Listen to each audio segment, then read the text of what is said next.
अंत नहीं है। इसलिए भगवान ने, गोस्वामी तुलसीदास ने दुष्टों को भी आह्वान किया, दुष्ट मतलब दैत्यों को।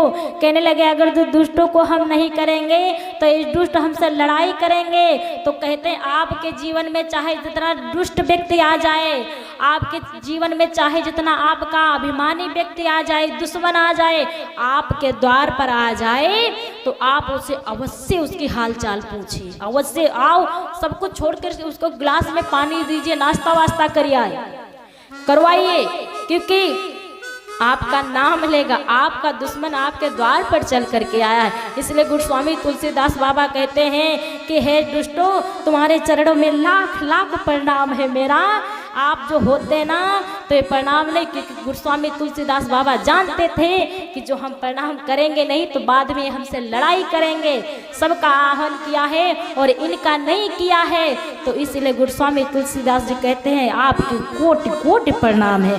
बोलिए गोविंद भगवान की। तो ऐसे है हमारे गोस्वामी तुलसीदास भगवान जी, जिन्होंने भगवान की इतनी सुंदर चर्चा की, इतनी सुंदर चर्चा।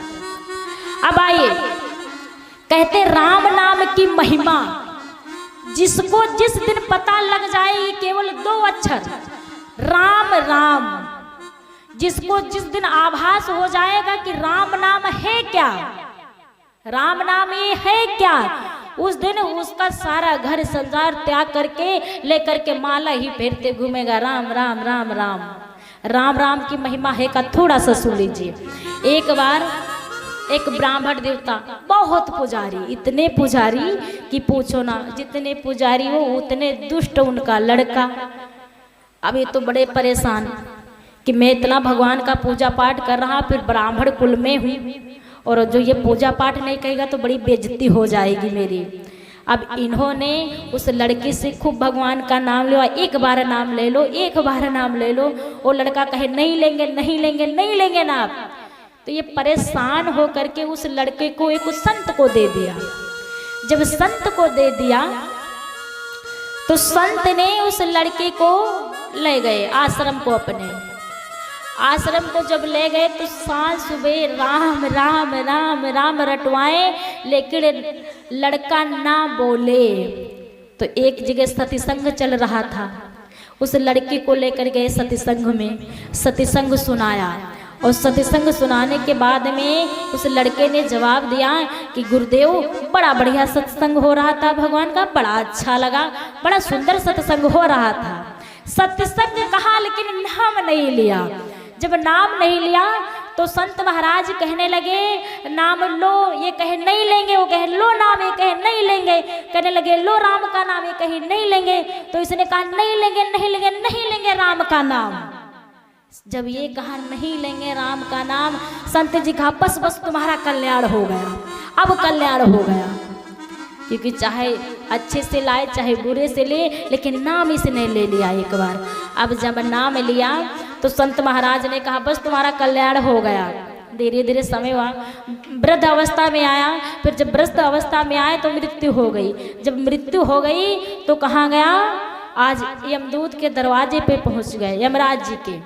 और जब यमराज के दरवाजे पर गया तो यमराज जी ने कहा चित्रगुप्त, इसकी लेखा जोखा देखिए, इसने कितनी बार भगवान का नाम लिया, कितनी बार नहीं लिया। इसकी जरा कुंडली खोलिए, इसकी पुस्तक खोलिए। अब चित्रगुप्त का तो यही काम देखना, किसने कितनी बार क्या काम किया, कितना पुण्य किया, कितना दान किया, कितना कमाया, कितना झूठ बोला, क्या किया।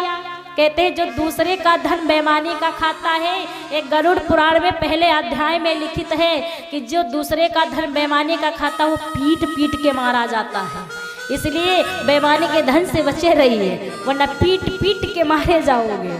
अब चित्रगुप्त इधर देखे उधर देखे, कहने लगे प्रभु इसमें तो इन्होंने एक भी बार नाम नहीं लिया। अब ये कह रहा कि मैंने एक बार नाम लिया, चित्रगुप्त कह रहे नहीं लिया। तो ये जो व्यक्ति था तो इसने कहा एक बार फिर से आप खोलिए।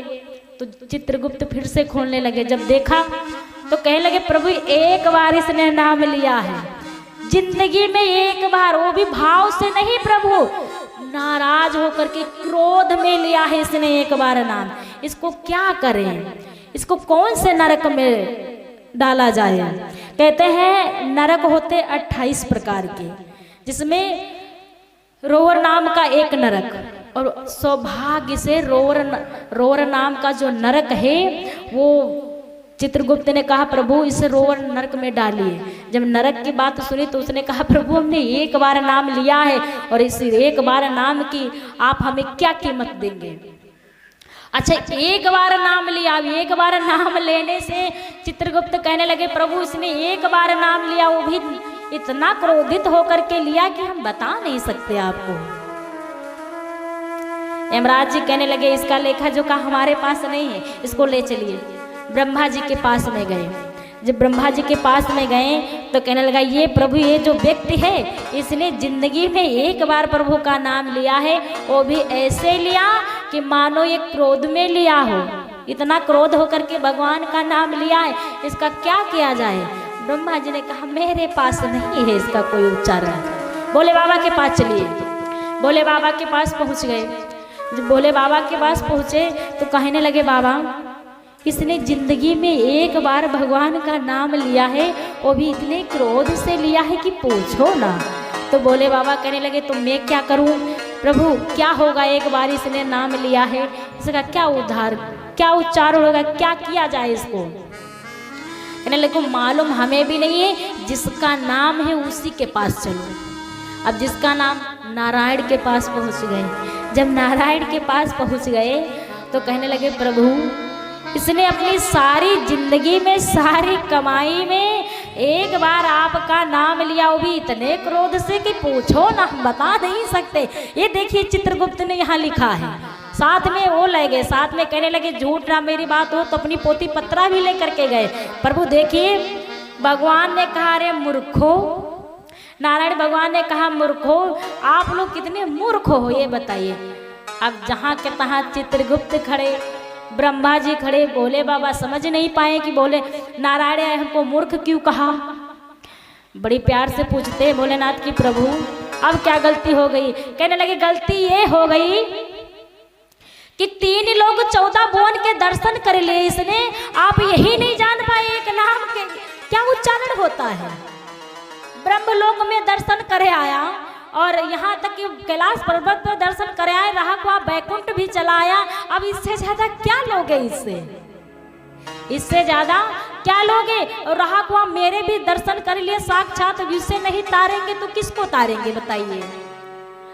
अब जहाँ के तहाँ सभी देवता खड़े कि अरे हमने तो ये सोचा ही नहीं कि इसने ये तो चित्रगुप्त लाए थे हमारे पास, केवल एक बार राम बोला इसका अर्थ ढूंढने, इसका व्याख्या करने आए थे, लेकिन हमें यही नहीं समझ में आया कि उससे चक्कर में 3 लोक घूमा है, 3 लोक के दर्शन कर लिए, 14 भुवनों के दर्शन कर लिए।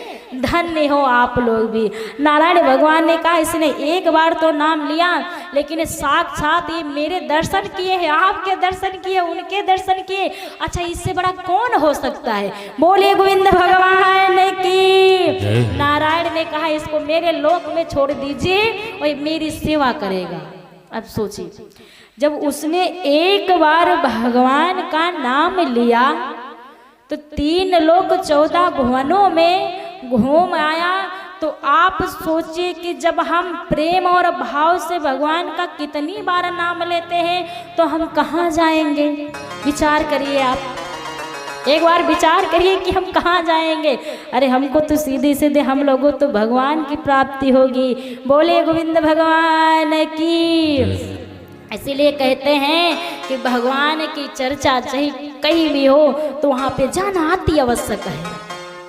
ये नहीं कि हम अभिमान में चल रहे हैं कि हमारे पास इतना धन है, इतना कुछ भगवान ने हमको दिया, वाला हम क्यों जाए। क्योंकि कहते हैं समय अच्छों को झुका देता है। एक से एक राजा रंग फकीर देखे, कहते हैं कि एक से एक राजा रंग फकीर हुए, लेकिन अंत में भगवान के चरणों में हमने पड़ा देखा, चाहे जितना बड़ा हो जाए।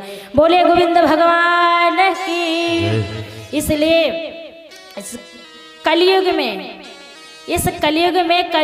में सोचने से पाप नहीं लगता है, सोचने से पाप नहीं लगता है, देखने से पाप नहीं लगता है। इस कलयुग में आप कुछ भी सोच लीजिए, कुछ भी सोच लीजिए, पाप आपको नहीं लगेगा।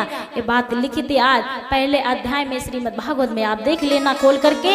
ये हमारे गोस्वामी जी ने लिखा है कि ये बात बिल्कुल लगेगी ही नहीं। मान लिया सतयुग में आपने सोचा कि फलाने व्यक्ति के घर पर चोरी करनी है हमें, आप चोरी करने बाद में जाएंगे, आपको मनसा पाप लग जाएगा।